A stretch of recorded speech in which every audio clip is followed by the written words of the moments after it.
The new car market is about to change significantly, Dad. We are about to have an oversupply of inventory. Actually, it's already happening before our eyes. Honda came out. No. Before you say Bubble Boy, Honda came out and says, quote, the worst of the microchip crisis is over. We have automakers, Dad, getting inventory back into the hands of dealers, and we are starting to see days supply of inventory at dealerships build back up. While interest rates rise, you're not gonna be able to talk in this video. While interest rates rise, which means demand goes down, which means dealers are gonna be screwed, which means inventory galore.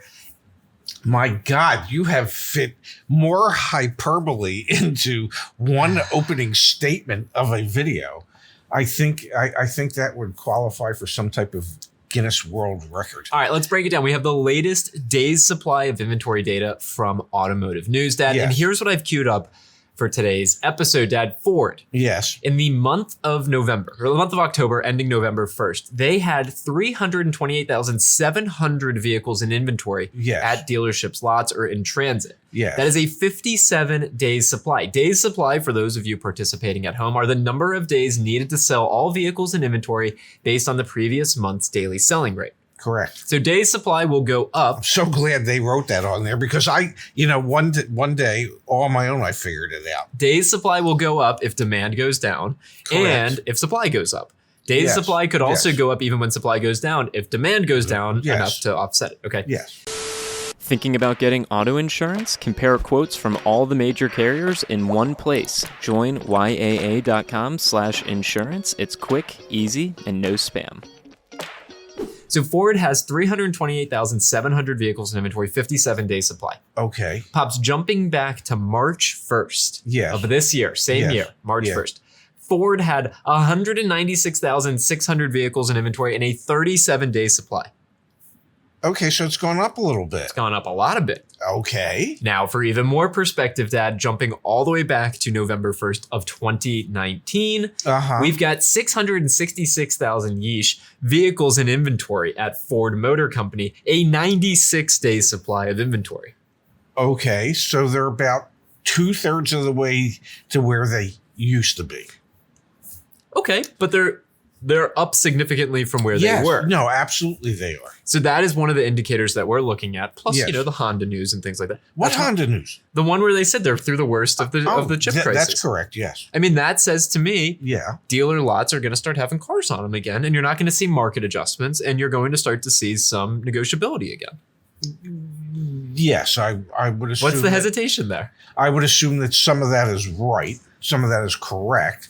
I am not as bullish on what you see as you might be, because I don't think we're ever going to get anywhere near what old inventory levels used to be. But you're also. But the fact that they're moving up is a good sign. All right, so let's run through another automaker. Okay. Honda came out and said, good news, right? We're through the worst of the chip shortage, although there's still challenges. Yes. November 1st, Dad, 82,200 vehicles in dealer inventory. Not a lot. 26-day supply. Yes. Context here, back on March 1st, they had 70,200, a 20-day supply. Okay. So an increase. Yes. Still very low. Yeah, not significant, but an increase. Dad, back on November 1st of 2019, Honda had 377,600 vehicles in inventory, a 78-day supply. 3 times more supply than they have today. More than 3 times. That's 4 times.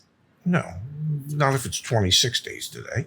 Oh, well, day supply, yeah. But the number of vehicles in inventory, 82,000 to over 300,000, it's about a 4x in inventory. I get that, yes. But day supply, it was about 3 times more than what it is today, based on current selling. Could this be a bit of the disparity that we're going to see between automakers? What I mean is, could you see increased negotiability over at Ford while you see decreased negotiability for an extended period of time over at Honda?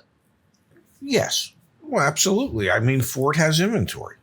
Ford has inventory and they need to move it. I mean, the whole key to retail automotive is your turn rate, how quickly you can turn things. And the reason that's important is every new car at most dealerships, probably 98% of all dealerships, are floor planned. They're financed. So for every day that the car sits there, there's an additional finance charge to keep that vehicle in inventory. The quicker you turn it, the lower the finance charges. So everything on retail automotive is you need to turn things as quickly as you possibly can, and your turn rate needs to be, like you want to turn your inventory 7 or 8 times during the course of the year. No, I totally get it, Dad. We are starting to see, for some brands like Ford, Yes. inventory levels return to 2/3 of what they had previously been versus over at Honda. And we're about to do Hyundai, Kia, Mazda, Yes. Subaru, and Toyota next, where it hasn't been quite as significant, the increase, but still it's getting better. Yes. Hyundai, Kia, Dad, November Yeah. 1st of this year, 58,000 vehicles in inventory, a 12-day supply. Back on March 1st, it was 50,000 vehicles and an 11-day supply, not huge. All the way back on November 1st of 2019, 224,600 vehicles in inventory, a 56-day supply. Yes.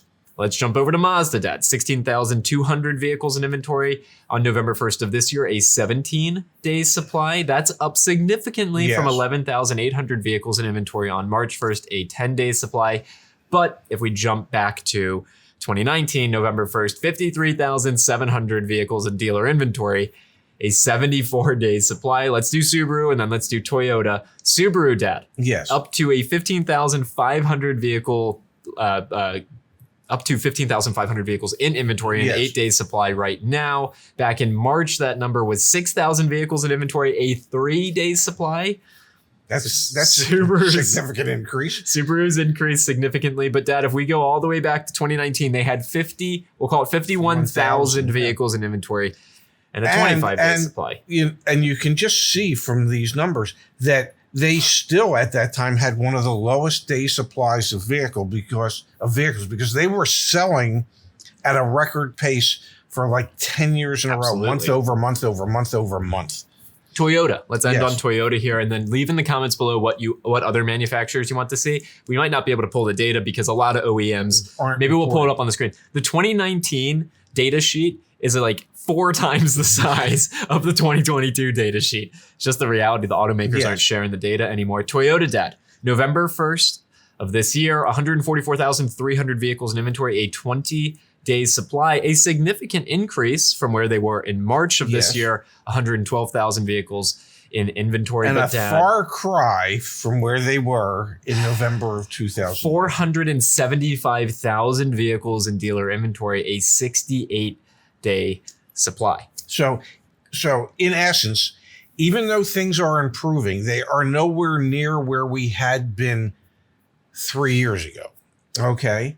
And there are still supply chain issues. So we may never get back to where we were 3 years ago. And most of the manufacturers have stated that they have no intentions of getting back to where we were 3 years ago.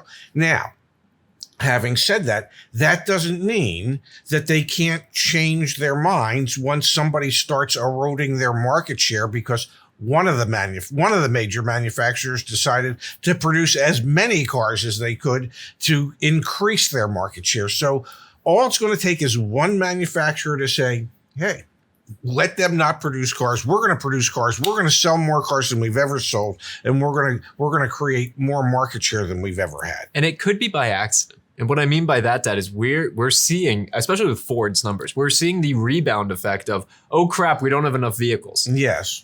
They could by accident produce too many, which would ultimately lead to markdowns, which would Yes. lead to discounts and promotions and things like that. So it doesn't even have to be, I don't think, intentional. And I'm going out there on a limb, Dad. I think the automakers are expecting a higher level of pent-up demand than there actually will be because interest rates have increased so much, which will lead to increased dealer inventories again, which will lead to end of month sales and end of month, quotas and things like that by accident. I don't even think it's going to be by design. I agree with you. I having read the Honda article, Yeah. I mean, they're of the opinion that there's still plenty of pent up demand. I think they're wrong. And I think, at least in the United States, I believe they're wrong. The reason I think they're wrong is because the number of people who can actually afford to buy cars in today's marketplace is it's shrinking. Yep. Okay. And so if the pie keeps shrinking, even though there might be pent up demand in a much smaller pie, it's going to be harder to hit any numbers. So if they're going to all start producing more cars because they think there's pent-up demand, and then they realize, well, there's not nearly as much demand as we had thought there was, well, yeah, then we'll get into some panic selling as far as incentives and dealer discounts and things of that nature. And so, yes, I agree with you that it'll probably be an accidental thing because a lot of the manufacturers are going to be overly optimistic.